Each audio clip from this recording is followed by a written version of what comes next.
Although Dangai Ichigo is one of the dopest transformations in the entirety of Bleach, it often gets criticism for being an out-of-nowhere transformation that gave Ichigo an illogical power pump for the sake of defeating Aizen. And even though I can understand why a lot of people are confused about the origins of this transformation, I don't think it is an asshole or doesn't really make sense from a narrative standpoint. So today I'm going to explain its origins and clarify some of the misunderstood details and misconceptions about this transformation. First of all, the Dangai is not the name of the transformation, nor is it even a transformation. Ichigo was training for a technique called the Final Getsuga Tensho in the Dangai, or the Precipice World, a corridor-like dimension where time flows much faster than normal, which explains why Ichigo's appearance changed and also gained so much power in a really short period of training, and that's where the naming Dangai transformation comes from. But as for the origins of the technique that Ichigo was training for, the first time we hear about this technique is from Ichigo's father in chapter 407, only a few chapters before the final battle against Aizen, which is the reason why some people might consider it to be an asshole, as in it lacks build-up. However, this is not true, because simply put, all of the elements contributing to this transformation were already established on their own all along the series. We already knew about the existence of the Dangai and the rules governing it. We knew about the existence of the cleaner inside the Dangai to prevent souls from staying in there. We knew that the Dangai closes to entrap the souls inside after a certain amount of time that can be artificially increased by one way or another to either exploit the Dangai's unique rules or to try and escape the entrapment. And even though the faster flow of time thing was not explained by Urahara at the time they entered the Dangai for the first time, you can clearly notice that time in fact flowed faster. According to Ishin, if you get chased by the cleaner, you get thrown to a totally different temporal coordinates than the one at which you entered the Dangai, which explains why they entered the Dangai at night and reached the Soul Society at daytime, even though they only spent 4 minutes in there. It was also implied multiple times that Ichigo and consequently his father are related to a family of Soul Reapers that has ties with the ex-head of the noble Shihoin clan, and later revealed that Ichigo's father is a Soul Reaper himself that had ties with Urahara. So it makes sense that somebody like Ishin had the knowledge about a technique like that. So, whether or not Kubo has always planned that Ichigo is going to attain this transformation using this approach, it doesn't matter really, as he used the plot elements that he already introduced all the way back. It is not like they were introduced just before the fight in order for Ichigo to beat Aizen, which makes me believe that Kubo at the very least had a rough idea on how his protagonist will be the main antagonist later in the story. Now, as for how does Ichigo's Zanpakuto have such technique, or how did Ishin know that Ichigo is capable of using it, and why did he take so much time to reveal it? A Zanpakuto is the reflection of one's soul. Its attributes is that of the user, in which means that being related by blood to somebody can lead to the individual having a slightly similar Zanpakuto since they inherit some of their attributes and personal traits. Not only that, but we saw multiple times in the story that families can pass down techniques among them, whether it is exclusive to their Zanpakutos or exclusive to them as a family, especially for noble families. So again, it makes perfect sense that Ishin, an ex-Captain Soul Reaper that comes from a noble family, either has his own technique that he developed, or a Shiba family technique that he later passed down to his son. Me personally, I don't think it's a Shiba clan technique, but rather a technique unique to Ishin's Zanpakuto, that gives him a specific ability with the drawback of losing his spiritual powers, hence why Ingetsu didn't want to teach him this technique. And the reason why it was revealed so late is because the technique is so dangerous and overkill, therefore Ichigo is better off beat his enemies without using such punishing technique. But in the case of Aizen, not even captains like Urahara and Ishin were able to sense his spiritual pressure, let alone defeat him at the transcendent state. So Ishin had no choice but to teach his son a technique that would cause the loss of his powers because he was the only one capable of defeating Aizen. A lot of people like to point out the similarities between the technique used by Quincy is called Worcestershire sauce. Worcestershire. I'm gonna be honest with y'all, I don't know how to pronounce this shit, but when translated to English, it means last style. And the naming is self-explanatory, as the Quincy loses their spiritual powers after using such attack.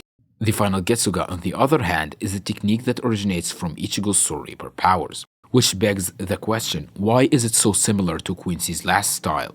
My theory is, Ishin's Final Getsuga is different from Ichigo's Getsuga, and the reason being, the Final Getsuga is a technique that transcends the power of one's Zanpakuto, as it is the fusion between the user and their sword. And here comes the distinction between them. Ishin is a true-born, pure Soul Reaper. On the other hand, not only does Ichigo's Zanpakuto have a dual nature, but Ichigo possesses Quincy powers. So when he, a Quincy, merges with his Zanpakuto, which is both a Soul Reaper and Holo, of course it is going to lead to a unique attack different to that of Ishin and similar to that of Quincy's, as Ichigo possesses their abilities. So, having said that, it was not really out of nowhere considering the stuff we got all over the series. The build-up to something does not have to be a full-fledged lore-heavy backstory or the character verbatim stating multiple times that a certain event is going to happen in the future, because even when this happens, people will still call it plot armor, retcon, or miss the point entirely. And I don't want to be far-reaching here, but I think the setup to this transformation, even though is seemingly non-existent initially, I think it is nearly perfectly executed, as this transformation combines all the story elements related to it in a single plot point, a single attack that puts an end to what I consider to be the first half of Bleach's story. A significant chunk of the criticism points to the fact that Ichigo has gained a huge amount of power in a really short period, in which they deem illogical or convenient. I have people ask me, how did Ichigo go from losing to Gin easily to destroying Aizen after a single hour of training? Again, time flows 2,000 times faster in the Dangai than the real world, so an hour of training in there translates to nearly 3 whole months. And also, a lot of people tend to forget that Old Man Zangetsu was suppressing Ichigo's Ryatsu before the Dangai transformation. So unlike the Dangai version of Ichigo, the version that easily lost to Gin was a suppressed, exhausted, pre the 3 months of intense training, mentally nerfed version of Ichigo. Not only that, but people insist on misunderstanding Ichigo's fight with Gin. I agree that Gin at that time could have easily killed Ichigo, but neither Gin nor Ichigo were trying to kill one another, because at that point Ichigo was questioning the reasons to why he is participating in this battle. He started to delve into confusion and depression because of Aizen's manipulation. Even Gin told Ichigo that it seems as a part of him has given up on fighting. On the other hand, Gin was trying to test the potential boy that Aizen does not stop talking about, in order to see whether or not he can finish off Aizen if Gin failed. However, Gin fought a weakened version of Ichigo that gave up on fighting, hence why Gin spared Ichigo and carried on with his initial plan. And after that, Ishin reminded Ichigo why he is participating in this battle, and that's when Ichigo agrees to undergo the training. Old Man Zangetsu then temporarily stops suppressing Ichigo's powers, which allows him to merge with both him and White, using all of the spiritual power in a single attack called Mugetsu, which is what caused the loss of Ichigo's powers later. If I was to represent Ichigo's power level pre and post the training, here is what it would look like. In theory, Ichigo's full potential before the training is just slightly less his full potential after the training, since his physical strength improved drastically.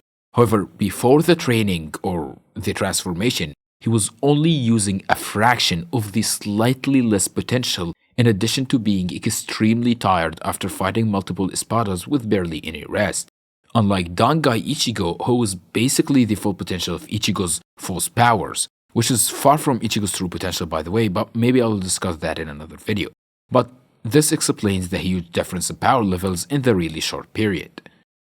And lastly, Aizen losing was not really about Ichigo overpowering him. You see, even though Ichigo was dominating Aizen in the Dangai form, Aizen would have eventually evolved and destroyed Ichigo, which was actually his true intentions. This explains why he brought down his Ryatsu and kept following Ichigo's friends to give Ichigo a reason to fight and force him to attain a big chunk of his potential in a short period of time, so he can overpower Aizen, and in return, Aizen will grow even stronger and become more prepared to face Squad Zero. So in short, Aizen was trying to lose in order to evolve, but since he couldn't grasp the huge difference in strength and got outplayed by Urahara sneaking a seal inside of him that worked when he got weakened, in addition to Aizen's internal desire to lose, all of these factors compounded, which ultimately caused Aizen's defeat to that version of Ichigo, when in reality, under normal circumstances, he should have won.